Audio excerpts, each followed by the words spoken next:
કેન્દ્રીય કેબિનેટ જળશક્તિ મંત્રી CR પાટીલ દ્વારા રક્ષાબંધનના પાવન પર્વની ઉજવણી કરવામાં આવી હતી। આ પ્રસંગે તેમણે દેશવાસીઓને રક્ષાબંધનની શુભેચ્છાઓ પાઠવી અને પર્વના મહત્વ અંગે સંદેશ આપ્યો હતો, જેમાં CR પાટીલે નેપાળમાં સર્જાયેલા વિનાશક પૂર અંગે પણ ચિંતા વ્યક્ત કરી અને ભારત સરકારની મદદ અંગે માહિતી આપી હતી।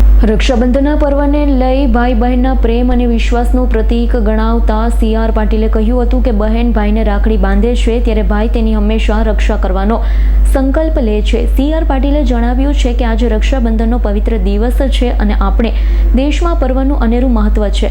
ભારતીય સંસ્કૃતિમાં રક્ષાબંધન ભાઈ બહેનના પવિત્ર પ્રેમ અને વિશ્વાસનું પ્રતીક માનવામાં આવે છે। બહેન જ્યારે પોતાના ભાઈના હાથ પર રાખડી બાંધે છે ત્યારે ભાઈ પણ હંમેશા પોતાની બહેનની રક્ષા કરવાનો સંકલ્પ લે છે।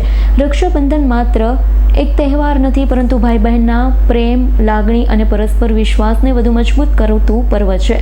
આ પાવન દિવસે CR પાટીલે સૌને રક્ષાબંધનની હાર્દિક શુભેચ્છાઓ પાઠવી હતી। સાથે નેપાળમાં આવેલા વિનાશક પૂર અંગે CR પાટીલે ઘટનાને અકલ્પનીય અને ભયાવહ ગણાવી હતી। તેમણે કહ્યું હતું કે પૂરના ભયાનક વિડીયો સામે આવ્યા, જેમાં ગાડી, મકાન પણ તણાઈ ગયા। ગુજરાત સહિત દેશના અનેક રાજ્યોના લોકો નેપાળ પ્રવાસે ગયા હતા। 150થી વધુ ગુજરાતીઓ પ્રભાવિત થયા હોવાના અહેવાલ હોવાનું તેમણે જણાવ્યું હતું।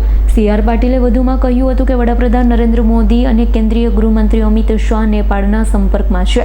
ભારત દ્વારા નેપાળને 47.5 ટન સહાય મોકલવામાં આવી। નેપાળનો જે બનાવ બન્યો છે એ તો અકલ્પનીય છે। એના જે વિડીયો, ભયાવહ વિડીયો આપણે જોયા છે કે માણસો અને એની સાથે સાથે મકાનો, ગાડીઓ એ તણખલાની જેમ એ વહી ગયા છે। કદાચ સાચો નુકસાનનો આંકડો કે જાનહાનિનો આંકડો આવતા પણ ઘણો સમય જશે અને ત્યાર પછી પણ કદાચ સાચો આંકડો ન આવે એ પ્રકારની શક્યતા છે। ગુજરાતના અને દેશના ઘણા બધા પ્રવાસીઓ ત્યાં નેપાળમાં પ્રવાસમાં હતા અને એમનું પણ લગભગ 150થી વધુ ગુજરાતીઓ આમાં અસરગ્રસ્ત થયા હોય એ પ્રકારના સમાચાર છે। માનનીય પ્રધાનમંત્રી શ્રી નરેન્દ્ર મોદી સાહેબના નિર્દેશથી માનનીય ગૃહમંત્રી શ્રી અમિતભાઈ શાહ સાહેબ નેપાળના સરકાર સાથે સંપર્કમાં છે। એમને જરૂરી મદદ પણ પહોંચાડી રહ્યા છે। લગભગ 47.5 ટન સહાય એ પણ તાત્કાલિક નેપાળને મોકલવામાં આવી છે। નેપાળની આ પરિસ્થિતિને કારણે આપણા દેશની અંદર પણ નદીઓમાં પાણી વધ્યું। લગભગ 3થી 4 મીટર એટલે લગભગ 10થી 12 ફૂટ જેટલું પાણી એ વધ્યું હતું, પરંતુ અગમચેતીથી એના ડેમના જે આપણા દેશમાં જે ડેમ છે એને દરવાજા ખોલી નાખવામાં આવ્યા હતા।